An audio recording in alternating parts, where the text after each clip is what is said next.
Então, o que nós vemos é que, debaixo da liberdade de consciência e do livre-arbítrio, nós vemos que existe o crer e existe também o acreditar. Há muitas pessoas, na sua liberdade de consciência, elas podem acreditar em muitas coisas que lhes são ditas, até acreditar em Deus. Mas o crer não está na liberdade de consciência. O crer está no livre-arbítrio. O crer está quando o Espírito, quando Deus vem combater a incredulidade do coração do homem, dando-lhe a fé. E então, crer e acreditar são coisas diferentes. O crer da Bíblia é uma versão espiritual do acreditar emocional que os homens naturalmente podem ter em si mesmos, como uma concessão por meio da eleição. Então, crer em Deus vem da eleição. Acreditar vem da emoção. Por isso é que a religião não pode salvar ninguém. As pessoas, se acham que a sua vida religiosa lhes vai fazer alguma coisa diante de Deus, estão redondamente enganadas. Então, a fé emocional de alguns homens, apelidando-se de crentes, é um estado de confusão emocional, em que elas, como sendo incrédulos, querem reconhecer Deus em algum momento, porque lhes é conveniente. E nós já vimos isso acontecer nas igrejas. Pessoas que durante uma vida inteira sempre foram incrédulas e de repente começaram a tentar buscar a Deus de alguma forma, mas nós vimos o porquê que elas fizeram isso. Tinham algum familiar doente, estavam numa situação difícil na sua vida, perderam o trabalho, estavam em pobreza, e então elas automaticamente começaram a demonstrar algum interesse em querer reconhecer Deus. Mas aquilo era uma fé emocional. Por isso, e era conveniente. As pessoas estavam interessadas naquilo que Deus podia fazer por elas num determinado momento nas suas vidas e não estavam interessadas em quem Deus é para o resto das suas vidas. E por isso é que nós vemos também que estas pessoas, depois de passado algum tempo, foram embora, desviaram-se dos caminhos, porque era emocional, não era espiritual. Então, por isso é que a fé de Deus é diferente da fé dos homens. Então, nessa liberdade de consciência e no livre-arbítrio, nós vemos uma diferença. Não é? Então, na liberdade de consciência, a fé da carne, que é emocional, crê naquilo que Deus faz como resposta àquilo que o homem produz em si mesmo. Não é? Portanto, as pessoas acham que se fizerem coisas boas, meu Deus, se tu salvares o meu filho desta doença, eu prometo que agora vou começar a ir à igreja e começar a fazer isto. Porque as pessoas creem que Deus realmente funciona com este tipo de barganhas, não é? Com este tipo de negócios, como se Deus pudesse negociar alguma coisa. E por isso é que as pessoas também creem que a sua decisão humana se torna também fundamental para agradar a Deus, que são elas que têm que fazer essa decisão. Mas a fé espiritual, a fé do livre-arbítrio que vem de Deus, ela crê totalmente não só naquilo que Deus fez ou fará por nós, mas em quem Deus é, em contraste à nossa natureza miserável. Não é? Independente daquilo que o homem faz ou deixa de fazer para com Deus, é o amor de Deus, é a compaixão dele. E, portanto, nós podemos descansar muito mais. Porque se nós estivéssemos a achar que a compaixão de Deus para connosco estivesse de acordo com alguma coisa que nós fazemos, nós estávamos sempre na dúvida, porque nós estamos sempre a fazer porcaria, sempre a tomar más decisões. Então nós estávamos sempre com algum temor, alguma insegurança diante de Deus, achando, será que eu estou a fazer coisas, será que aquilo que eu estou a fazer não está a fazer com que Deus me tire a salvação, que Deus me tire o favor, que eu vá perder a minha salvação, que eu vá perder, quando o arrebatamento vier eu fico cá? Porque as pessoas estão a achar que é o que elas fazem nelas mesmas. Mas é o que nós fazemos no Espírito, é o que o Espírito faz por nós e que produz em nós obras de Espírito, é que nós temos sempre a segurança de que nós estamos a fazer coisas que agradam a Deus, porque o Espírito está em nós a fazer com que nós andemos nessas obras que Deus preparou para que andássemos nelas, como está em Efésios 2:10. Por isso é que o homem que é crente, o homem que é convertido, que tem a fé espiritual, a fé do livre-arbítrio, sabe que a eleição de Deus e não a escolha humana é que é a chave para nós entrarmos na salvação e permanecermos nela. Então, nós quando queremos pelo Espírito da fé em Deus, e nós vemos esse Espírito da fé em Gálatas 5:5, a dizer, porque nós pelo Espírito da fé aguardamos a esperança da justiça, e vemos também em 2 Coríntios 4:13, a dizer, e temos, portanto, o mesmo Espírito de fé. Ou seja, temos o mesmo Espírito de fé, porquê? Porque a fé que há em todos os crentes não vem deles mesmos, porque senão era diferente. Cada um tinha fés diferentes. Tinham fés mais intensas, tinham fés... A fé, o caráter da fé que une todos, tendo o mesmo espírito de fé, vem da fé que vem de Deus. Não é? Então, nós quando queremos por esse espírito de fé em Deus, e não pela fé emocional em nós mesmos, nós queremos como convém, sabendo que Deus continua sendo justo, bom, até ao condenar homens ao inferno. Então, nós não ficamos indignados por Deus salvar uns e não salvar todos. Por Deus eleger somente muitos de entre todos os homens que estão condenados. Nós não ficamos indignados com isso. E entendemos que isso tem a ver com a vontade de Deus e com a soberania de Deus. Todas as pessoas que têm um incómodo grande a entender isto é porque, francamente, não é? Está mais do que evidente que a fé deles é uma fé emocional, não é uma fé espiritual. Eles não conhecem as doutrinas da mente de Deus. Não é? Não conhecem a mente de Deus por trás da eleição. Então, nós podemos usar aqui um bom versículo para vermos que a fé também vem da eleição. 2 Tessalonicenses 2,13 diz assim: mas nós devemos dar sempre graças a Deus por vós, irmãos amados do Senhor, por Deus vos ter elegido desde o princípio para, e agora a partir da palavra para, nós vemos o quê? A salvação em santificação do Espírito e fé da verdade. Então a eleição, que está determinada desde o princípio, levou-nos para a salvação na santificação do Espírito, ou em santificação do Espírito, e também na fé da verdade. Então a eleição é que deu origem à santificação do Espírito e à fé da verdade em nós. Por isso também nós lemos no capítulo seguinte, logo, em 2 Tessalonicenses 3:2, a dizer: a fé não é de todos. Então há em sintonia. Está em sintonia estas passagens. Porque nem todos são elegidos para a fé da verdade. Então a fé que salva, ou a fé bíblica, é a fé dos eleitos de Deus. Como é referido em Tito 1:1. É a fé dos eleitos de Deus. Portanto, esta fé dos eleitos de Deus não é a fé emocional, não é a fé da carne. É a fé espiritual, a fé do livre-arbítrio, que é distinta da fé superficial que nós vemos em Mateus 13, de 4 a 7, quando descreve na parábola do semeador e das sementes. Nós vemos cá que a semente, que é a palavra de Deus anunciada, cai em terrenos ligeiros, não é? E vem o pássaro que come, ou seja, vem o vento e leva. Nós vemos que aí é só carne, é uma coisa ligeira, superficial. E então, não é a fé verdadeiramente que vem de Deus, que é profunda. Então o terreno onde a semente pode realmente cair, esse terreno profundo, é o Espírito que tem poder para chegar lá e meter a semente. Porque fora isso, se a semente for só lançada assim por cima, ela não vai produzir nada. O Espírito é que vai e cava o buraco, não é?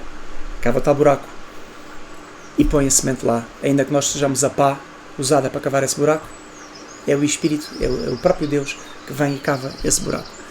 Portanto, muitos não se convertem porque a fé verdadeira que vem da eleição de Deus não está neles. E por isso é que nós já citámos aqui o versículo de Hebreus 4:2. A passagem de Hebreus 4, o versículo que diz, não é, que aqueles que não entraram no repouso foram aqueles também cujas obras estavam acabadas desde a fundação do mundo. Mas nós vemos o versículo anterior a falar sobre a fé, ou a capacidade dessas pessoas poderem crer que não lhes era dada. Porque diz assim: porque também a nós foram pregadas as boas novas, como a eles, mas a palavra da pregação de nada lhes aproveitou, porquanto não estava misturada com a fé de Deus, naqueles que a ouviram. Ainda que a fé emocional estivesse lá, ou que não estivesse fé nenhuma, a fé de Deus não estava lá. Por isso é que eles não podiam crer. E por isso é que eles também não entraram no repouso, mas nós vemos que as obras deles estavam determinadas, acabadas, antes da fundação do mundo. Portanto, fica claro que é a soberania de Deus que está por trás da salvação de cada um de nós. Então, nós também quando vemos em Efésios 6:16 a passagem da armadura de Deus, que é a passagem de Efésios 6, não é? Fala da armadura de Deus, que faz parte de um equipamento espiritual que é providenciado por Ele para a vida em santidade do crente. Então, e nós vemos que há um dos apetrechos que Deus dá, que é o escudo da fé, no versículo 16. Então, é um apetrecho, faz parte de um equipamento espiritual que o próprio Deus providencia, o escudo da fé. Está lá. Então, o facto da fé vir da eleição como um instrumento divino de aproximação a Deus não quer dizer que nós não a sintamos como se ela fosse nossa.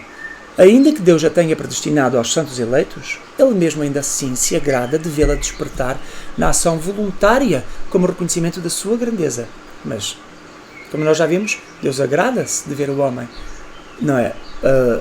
Despertar a fé, mas Ele sabe que quem semeou a fé em nós foi Ele. Por isso é que diz que sem fé é impossível agradar-lhe. Nós não o podemos agradar não tendo fé.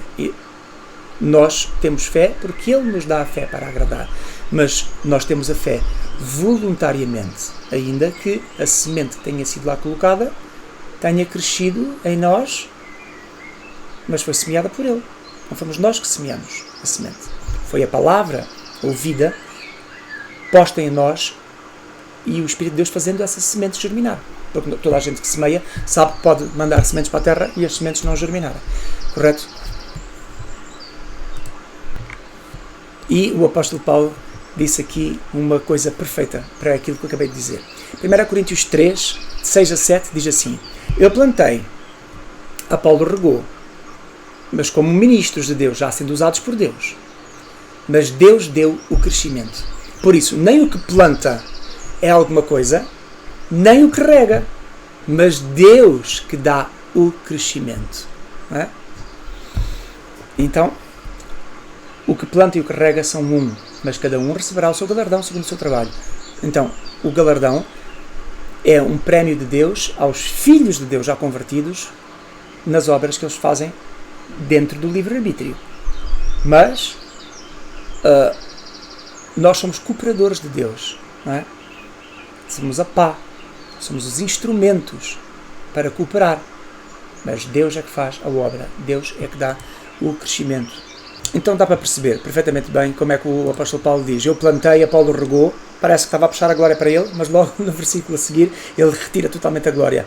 Por isso, nem o que planta é alguma coisa, nem o que rega. E remete a glória toda para Deus. É assim que o Filho de Deus verdadeiro deve realmente trabalhar, deve fazer, deve pensar.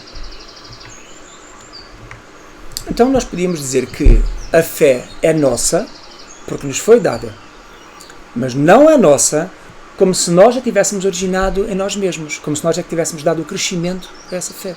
Deus é que deu a semente através da palavra anunciada, não é? E depois Ele é que faz germinar a semente. Portanto, tudo é Ele. Então é Deus que nos atrai a si, através da sua voz, no chamado eficaz da graça. Então, vou fazer aqui uma analogia. Imaginem-se todos os homens surdos à nascença. Todos os homens nascem surdos, incapazes de ouvir a melodia irresistível da voz de Deus chamando. Não é? Então, essa surdez é a morte espiritual. Então, ainda que a melodia seja irresistível, não é? Surdos não podem ouvi-la. Então, Deus, quando elege homens para a regeneração dos ouvidos, ou seja, a vivificação que opera a regeneração, que é um simbolismo do morto espiritual sendo vivificado, então assim que essa audição é trazida de volta ao normal e o homem que ouve, que era surdo, passa a ouvir, ou seja, o homem que estava morto passa a viver, então é possível esse homem ouvir a voz de Deus, receber o chamado e ir a Deus. Mas o homem, quando vai a Deus, depois vai dizer assim: não, eu fui a Deus porque fui eu que ouvi. Eu ouvi a voz de Deus e porque eu ouvi, decidi. E o que nós podíamos dizer é assim: tu não sabes que eras surdo. tu já não te lembras que tu eras surdo como todos os outros surdos. Correto? Tu agora estás a achar que tu sempre ouviste. Tu eras surdo. A razão por que tu vieste e ouviste foi porque Deus regenerou os teus ouvidos. Por que é que estás a tentar buscar a glória para ti, como se tu tivesses ouvido e ido porque ouviste? Tu foste porque ouviste e ouviste porque Deus regenerou os teus ouvidos. O apóstolo Paulo também disse uma ótima aos Coríntios, que eu vou referir porque tem exatamente a ver com aquilo que eu acabei de dizer. Ele disse assim: porque quem é que te faz diferente? E que tens tu que não o tenhas recebido? E se o recebeste, por que é que te glorias como se não o houveras recebido? Essa postura dos homens acharem que as escolhas deles é que os fizeram entrar na salvação, que era o que acontecia ali com os coríntios, quando eles andavam-se a ensoberbecer neles mesmos. O apóstolo Paulo abate aquele espírito de exaltação e diz: mas tu achas que tu recebeste, tu já não esqueceste que tu recebeste isto? Isto não veio de ti, isto veio de Deus. Portanto, se os homens realmente souberem que vem de Deus, eles não vão exaltar a sua escolha, não é?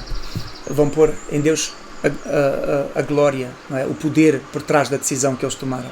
Então assim acontece na atração à voz de Deus, quando a melodia da graça se torna irresistível àqueles que a podem ouvir. Eles vão ouvir a voz de Deus e reconhecê-la voluntariamente, mas o mérito é de quem regenerou os ouvidos, não é? Que na verdade é o símbolo do coração a ser, não é o dos ouvidos em si, mas do coração. Não é em Jeremias o coração de pedra a ser tirado e a ser posto num coração de carne. Portanto, o mérito é de quem regenera os ouvidos e também de quem canta essa melodia, que é o tal chamado eficaz, que as pessoas podem ouvir aquela melodia e serem atraídos. Portanto, tudo isto é a graça. E em João 10, 26 a 28, nós lemos assim: mas vós não credes, porque não sois das minhas ovelhas, como já vos foi dito. As minhas ovelhas ouvem a minha voz, mas já não são surdas para me ouvir. Ouvem a minha voz, e eu conheço-as, e elas me seguem. E eu dou-lhes a vida eterna, e nunca hão de perecer, e ninguém as arrebatará da minha mão. Então, o Senhor Jesus está a dizer que Ele dá a vida eterna àqueles que são das ovelhas. São das suas ovelhas, não aos outros. Então, a incredulidade dos judeus fariseus, nas palavras do Senhor Jesus, não era somente a razão porque eles não decidiam crer, mas porque a sua natureza em pecado os impedia de crer. Eles estavam surdos para ouvir. E o Senhor Jesus não lhes deu a vida eterna porque os ouvidos deles não foram regenerados por Deus, não é? Para isso. Não havia uma eleição para a regeneração. Portanto, eles não podiam crer. Então, ser as suas ovelhas era a condição necessária para poder crer. E eles não estavam incluídos nelas. Então, a incredulidade natural do pecado é a razão pela qual Deus cega os olhos e fecha os ouvidos para que os homens não creiam. E nós vemos em João 12, de 37 a 40, a dizer: e ainda que tenha feito tantos sinais diante deles, não criam nele, para que se cumprisse a palavra do profeta Isaías. Ou seja, estava premeditado, estava predestinado a acontecer. Que diz: Senhor, quem creu na nossa pregação e a quem foi revelado o braço do Senhor? Por isso não podiam crer. Então Isaías outra vez disse: cegou-lhes os olhos e endureceu-lhes o coração, a fim de que não vejam com os olhos e compreendam no coração e se convertam e eu os cure. Então, a razão por que eles não creem, não abrem os olhos, não veem, é porque o próprio Deus lhes endurece o coração para esse mesmo fim, para que eles não compreendam o Evangelho, não se convertam e não sejam curados. Então nós vemos que a vontade de Deus é a razão porque muitos desses homens não são salvos. Não é por causa das escolhas deles, é porque Deus cegou-lhes o coração. E a razão porque Deus cegou-lhes o coração é porque eles estão naturalmente em rebelião contra Deus. E Deus tem o direito de não se compadecer deles. Agora, porque Deus se compadeceu de alguns, não é? Quer dizer que ele era obrigado a compadecer-se de todos? Como é, obviamente, não. João cita, aqui nesta passagem, não é? João 12, quando ele diz para se cumprisse a palavra do profeta Isaías, ele está a citar Isaías 6.10, onde fala do quê? Da santidade de Deus em contraste com a decadência humana. A razão por que Isaías podia estar na presença do Deus vivo, ali nesta passagem, e aí é que nós vemos, foi porquê? Porque Deus preparou um método para o purificar dos seus pecados. E nós, em Isaías 6, de 5 a 7, nós vemos a reação do profeta Isaías. Isaías sabia que ele não podia por ele mesmo decidir ir a Deus, porque ele ia ser fulminado nos seus pecados. Então ele disse assim: ai de mim, porque estou perdido, porque sou um homem de lábios impuros, não é? E habito no meio de um povo de impuros lábios. Ou seja, ele sabia que ele era indigno. Ele não podia chegar diante de Deus naquela impureza. Os meus olhos viram o Rei, o Senhor dos Exércitos. Então, nós vemos Deus proporcionar um método para purificá-lo. Não é? Que foi a razão porque Isaías foi chamado ali diante dele. Não, foi chamado diante dele para ser purificado, porque se ele não fosse purificado, ele era exterminado. Então um dos serafins voou, trouxe uma brasa viva, tirou do altar com uma tenaz e colocou na boca dele e purificou-o. Não é? Então nós vemos que foi Deus que preparou o método do homem indigno ser feito digno para poder estar na presença dele. Então quando Deus chamou Isaías, porque Isaías não chegou ali diante de Deus por sua própria vontade, foi porque Deus se manifestou a ele. E então a declaração de Isaías demonstra que nenhum homem pode achegar-se a Deus sem que seja purificado para tal. Não é?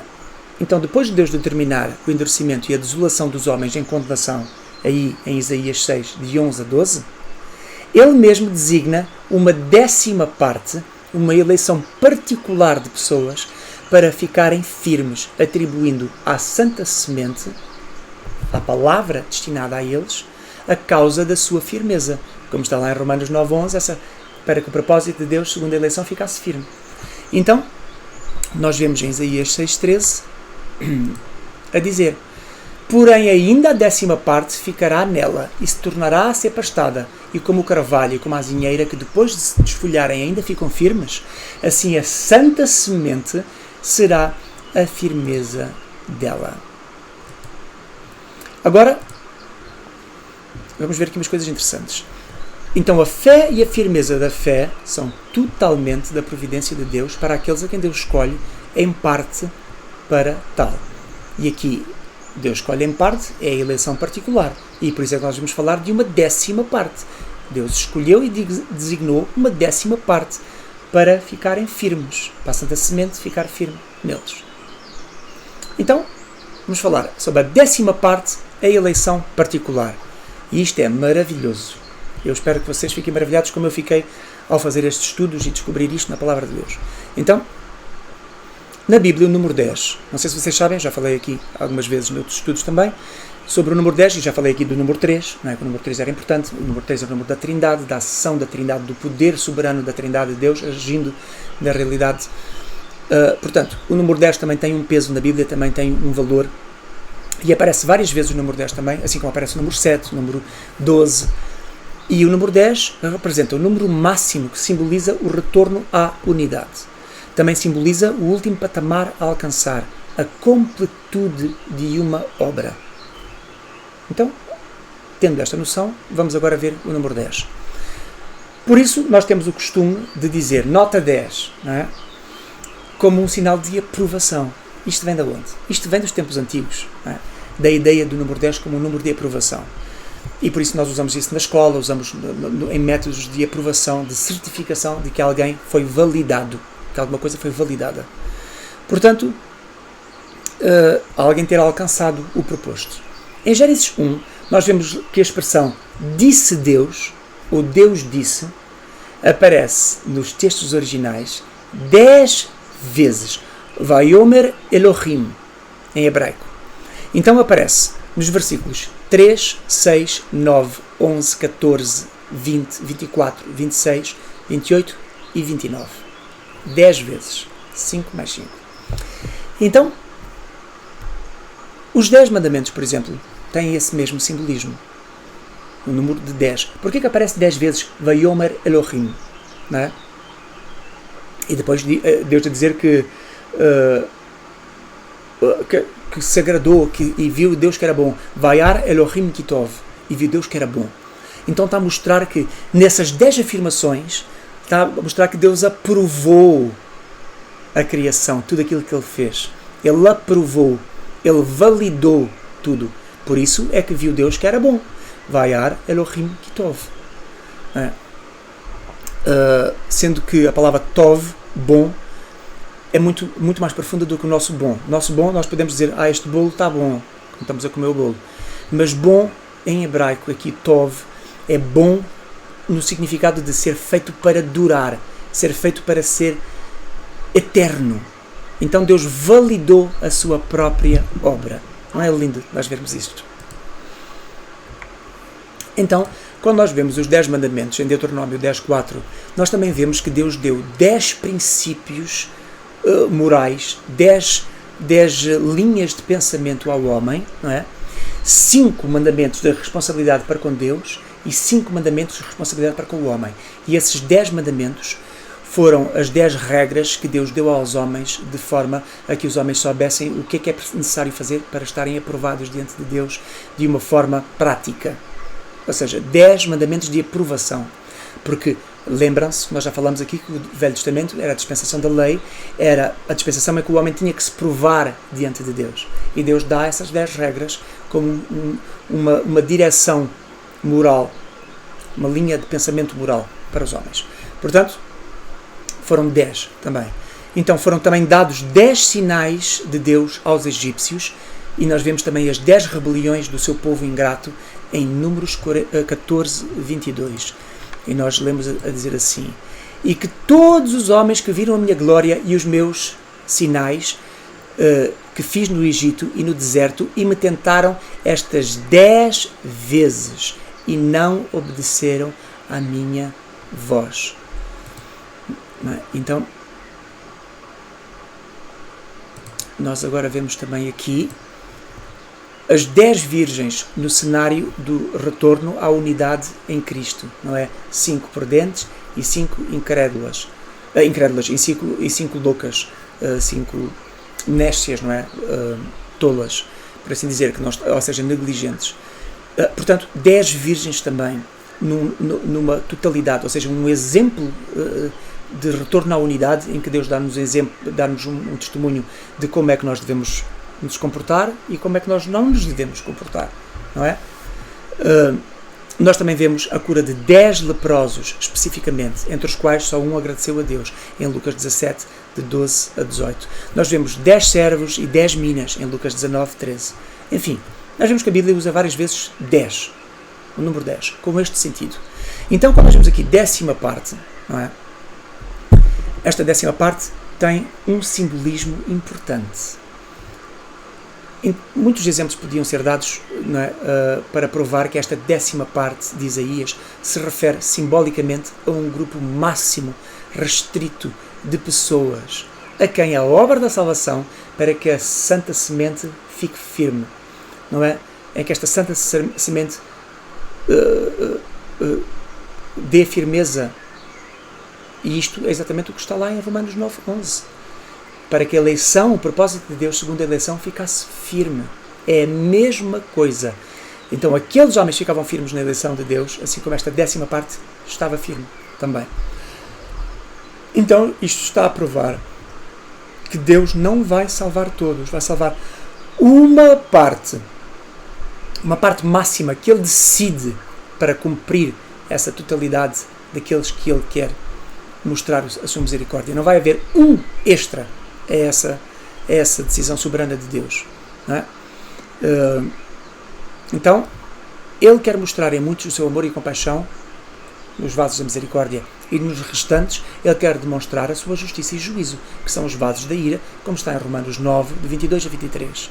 Então, o Senhor Jesus bem demonstra que a pregação aberta é dada a toda a gente, mas só aqueles que estão preparados para recebê-la é que vão receber. E aqueles que estão de fora, que também estão a ouvir, a mensagem é encriptada. Ou seja, estão surdos para ouvir. Não vai produzir objetivamente a conversão neles. E por isso é que nós vemos em Mateus 13:11 o Senhor Jesus dizer assim: porque a vós vos é dado conhecer os mistérios do reino de Deus, mas a eles não lhes é dado. E em Marcos diz, em Marcos 4:11-12, a vós vos é dado saber os mistérios do reino de Deus, mas aos que estão de fora, todas estas coisas se dizem por parábolas, para que, vendo, vejam e não percebam, e ouvindo, ouçam e não entendam, para que não se convertam e lhes sejam perdoados os pecados. Está tudo dito com todas as letras. Quem está contra isto está contra o Deus. Não posso crer num Deus que faz assim, então tu não crês no Deus eterno, tu não crês no Deus bíblico, no Deus verdadeiro. Cuidado! Então o que nós temos que nos lembrar é que a incredulidade merece a condenação. A Bíblia faz sempre o apelo à consciência para que o homem se sinta responsável pela sua própria rebelião, não é? Faça a pregação da verdade, de forma a que toda a condenação e a ira de Deus para a morte esteja diretamente ligada à desobediência em incredulidade, que é a natureza do homem. Portanto, o homem tem sempre uma oposição a Deus e Deus tem uma natural oposição ao homem também, porque Deus é santo e o homem é profano. Deus é perfeito e o homem é imundo, imperfeito. Deus é o Deus da santidade e o homem é o praticante do pecado. Então, isto não quer dizer que o homem em si mesmo pode mudar a dureza do seu coração e ouvir a voz de Deus, ainda que ele tenha essa responsabilidade, que tenha essa liberdade voluntária, em consciência, mas de evidenciar que se ele não o fizer, o que é natural que não o faça, ele já está a justificar a sua própria condenação na liberdade da consciência que houve o apelo. Portanto, por isso é que nós apelamos sempre à consciência de todos os homens e por isso é que o Evangelho existe. Os que ouvem o apelo do Evangelho e mudam são aqueles que Deus elege para o fazerem. E ao fazê-lo, Deus está a limpar das suas mãos, não é? Está a limpar as suas mãos do destino final destes homens incrédulos, destes homens rebeldes, e a colocar aqueles que ele elege debaixo da sua graça, recebendo glória tanto no destino de um como no destino do outro. Da mesma forma que ele recebeu toda a glória no povo que passou seguro no Mar Vermelho, como nós vimos em Êxodo 14, de 30 a 31, não é? Em Êxodo 15, 1 e 2, e no exército egípcio de Faraó, que também foram condenados ali, em Êxodo 14, de 17 a 18. Deus recebeu ali a sua glória. Ele próprio disse: eu serei glorificado em Faraó.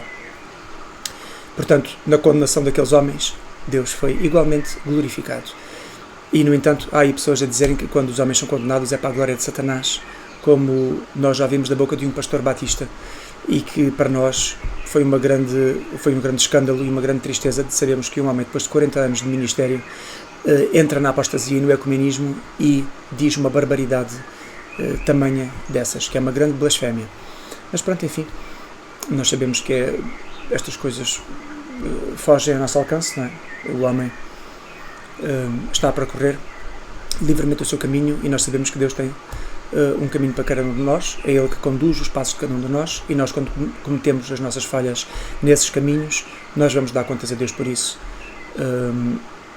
Ainda que Deus tivesse a soberania de poder tirar-nos desses caminhos, se Ele não nos tira dos caminhos e nós andarmos nos caminhos, nós ainda somos culpados de andarmos nos caminhos.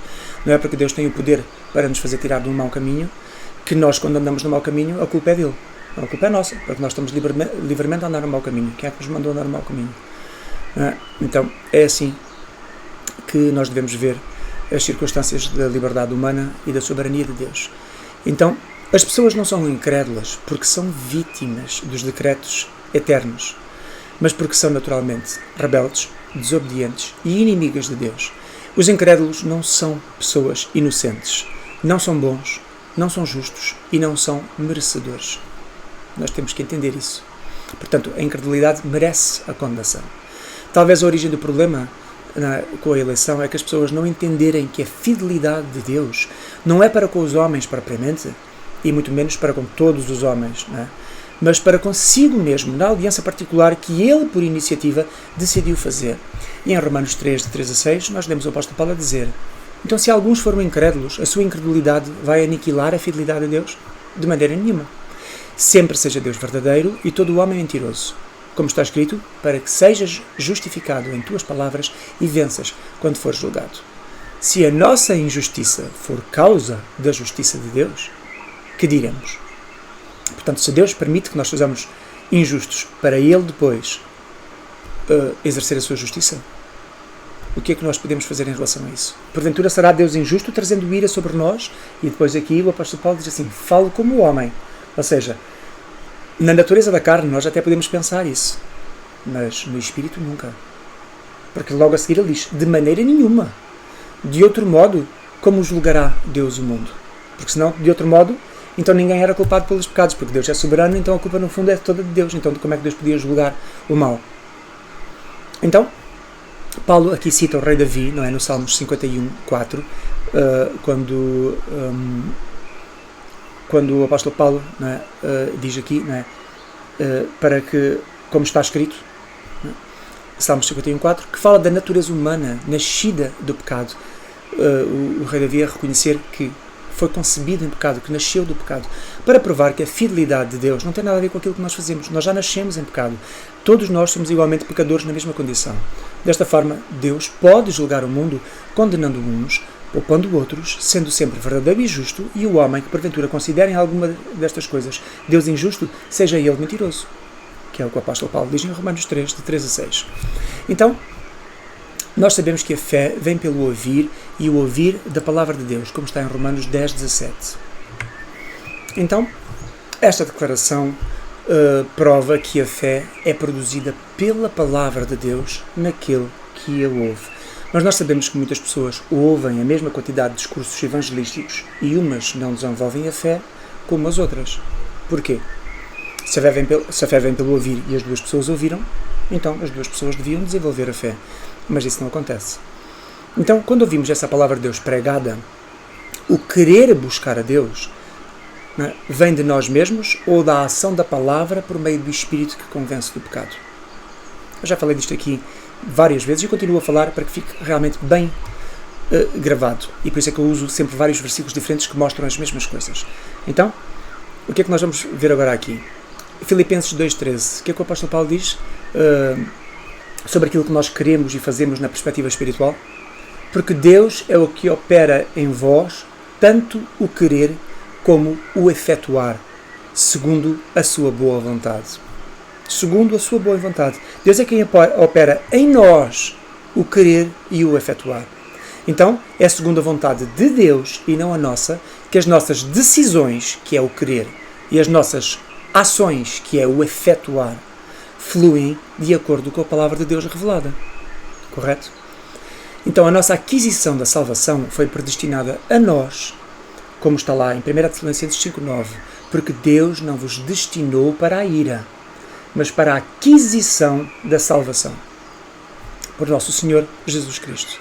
Então, sempre que o Evangelho prega o arrependimento a todos, nós vemos que somente alguns creem. E, embora vejamos a responsabilidade individual e a decisão humana de crer ou não crer em todos, não vemos, porém, a ação interna do Espírito Santo chamando aqueles que creem e endurecendo os que não creem. Não é?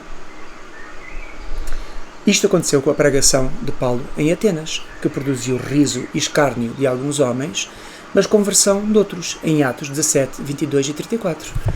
Como nós vemos a dizer aqui, eu vou ler. Ali, Paulo estava ali no meio do aerópago, não é? E prega a eles e depois diz assim: e como ouviram falar da ressurreição dos mortos, no versículo 32, uns escarneciam, ou seja, gozavam, e diziam: acerca disso ainda te vamos ouvir outra vez, como quem diz. Não é? Olha, logo me falas sobre isso no outro dia, porque estavam a ignorar completamente. E assim Paulo saiu do meio deles.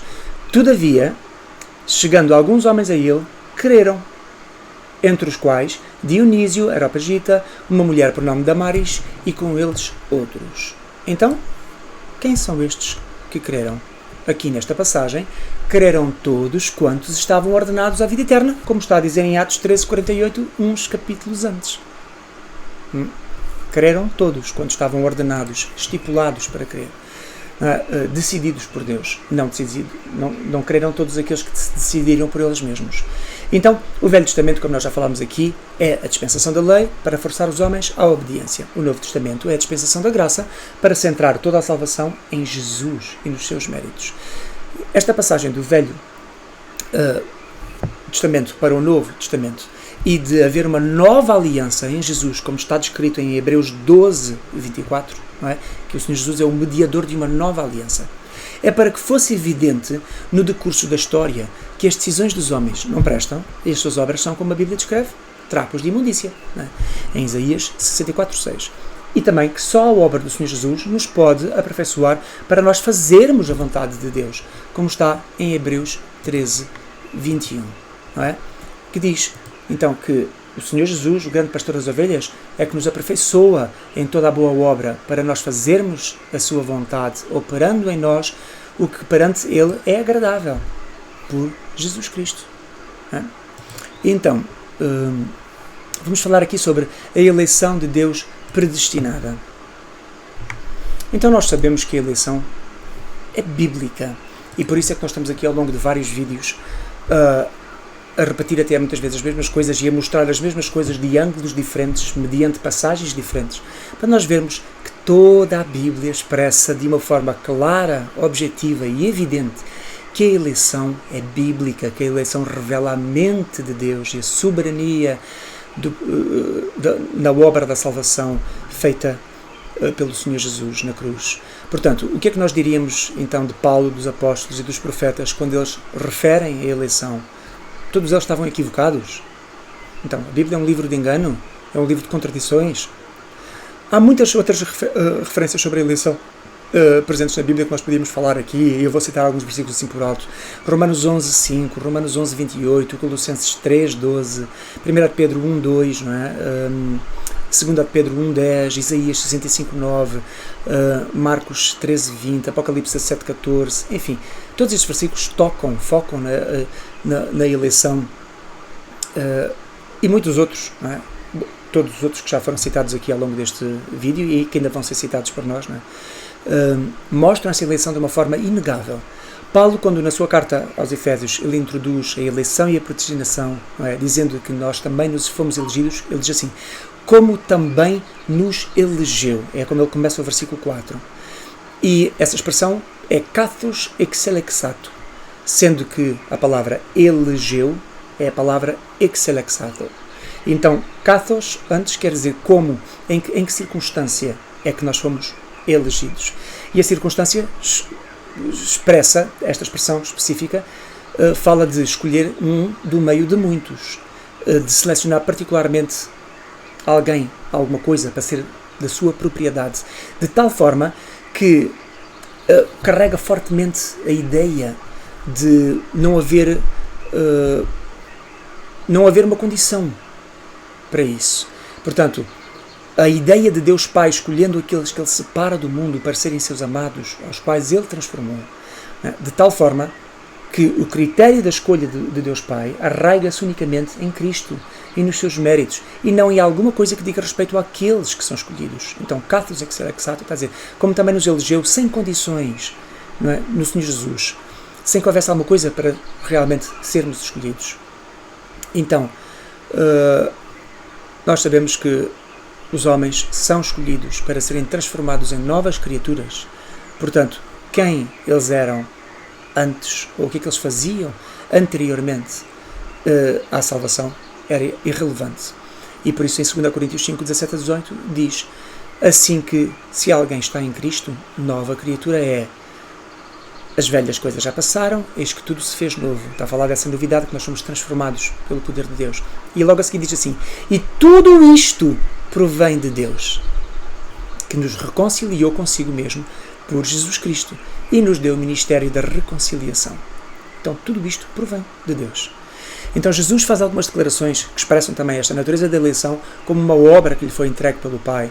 E nós já vimos algumas. Se notarmos também o uso do passado nestas referências que eu vou passar aqui agora, referente aos eleitos, nós logo vemos que aponta para algo que foi decidido por Deus, ainda antes que alguém existisse. Então esse tempo passado, que é aqui referido nestes versículos a seguir, que eu vou falar, é o tempo antes da fundação do mundo, como está também em Efésios 1.4. Portanto, é desde esse tempo que a salvação está determinada. Em Mateus 15.13, ele diz assim, o Senhor Jesus, porém respondendo disse, toda a planta que o meu Pai Celestial não plantou será arrancada. Então o Pai é que planta, não é? O Pai plantou já, e plantou no passado, correto? Com a eleição. A eleição é a plantação do Pai. Por isso é que ele diz que o meu Pai não plantou, não diz que o meu Pai planta ou plantará. O meu Pai não plantou, será arrancada. E então, João 17:24 usa outra vez o tempo no passado. Pai, aqueles que tu me deste, quero que onde eu estiver, também eles estejam comigo, para que vejam a minha glória que tu me deste, porque tu me amaste antes da fundação do mundo. Então é aí que começa essa plantação de Deus. E a seguir também em João 10, de 28 a 29, diz: eu dou-lhes a vida eterna, e nunca hão de perecer. Então ninguém pode perder a salvação. Nunca hão de perecer. Porque o Filho dá a vida eterna. O Filho vivifica aqueles que quer. Não é? Então, e ninguém as arrebatará da mão do meu Pai, incluindo as pessoas que estão na mão do Pai. Não podem se arrebatar elas próprias para fora da mão do Pai. Meu Pai que me deu é maior do que todos, incluindo daqueles que recebem a salvação. E ninguém pode arrebatá-las da mão do meu Pai. E aqui diz, o meu Pai que me deu, não diz, o meu Pai que me dá, o meu Pai que vai dando, o meu Pai que me dará, o meu Pai que me deu. Então, eu estava a falar de todos. E neste momento não estava a falar só daqueles que estavam a salvar-se ali naquele momento. Estava a falar de todos que deu até à eternidade, até ao final dos tempos. Até quando o último homem for salvo aqui na Terra para entrar na família de Deus. Portanto, quando Jesus diz primeiro assim, eu dou-lhes a vida eterna, Jesus está a usar o presente. Não é? Jesus dá a salvação num determinado momento no presente, quando, por meio do arrependimento dos pecados, não é, fruto da graça pela fé, e o Espírito Santo convence alguém do pecado, convence o pecador se arrepende. Então, nesse momento, entra a salvação. Mas a salvação está decretada pela eleição antes da fundação do mundo. Por isso é que ele diz, eu dou-lhes a vida eterna, mas o meu Pai que me as deu. Usa o presente e depois o passado. Então, a eleição de acordo com a predestinação de Deus já havia ocorrido no passado, quando o Pai assim o determinou. Então Jesus só cumpre a obra de salvar aqueles a quem o Pai deu ao Filho e a mais ninguém. Então Jesus usa o tempo do passado e do presente seguidos de forma a que percebamos que o que acontece no presente é fruto de uma decisão passada. E nós, por exemplo, lemos João 6,37 e João 6,39 a dizer assim: todo o que o Pai me dá, virá a mim. Então, que nenhum de todos aqueles que me deu se perca. Outra vez, presente e passado.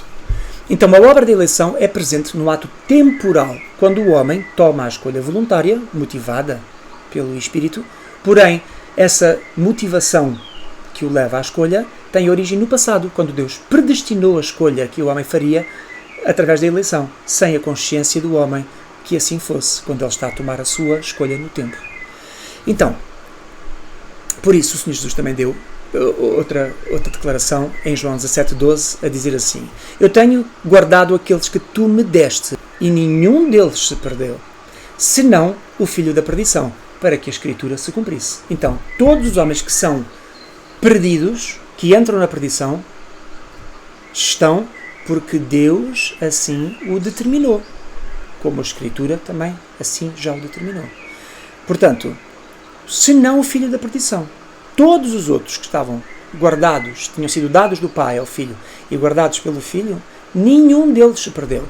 Então quer dizer que nesses nenhum deles perdeu a salvação.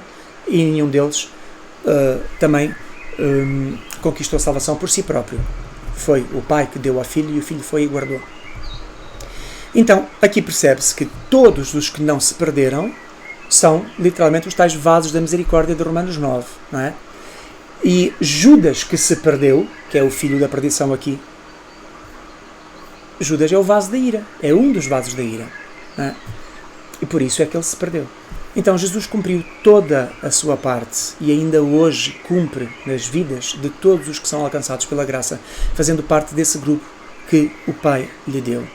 O Senhor Jesus sabia que a sua obra iria continuar perfeita até depois de ele partir para junto do Pai. E por isso, quando ele roga por esses que são santificados por ele, não é?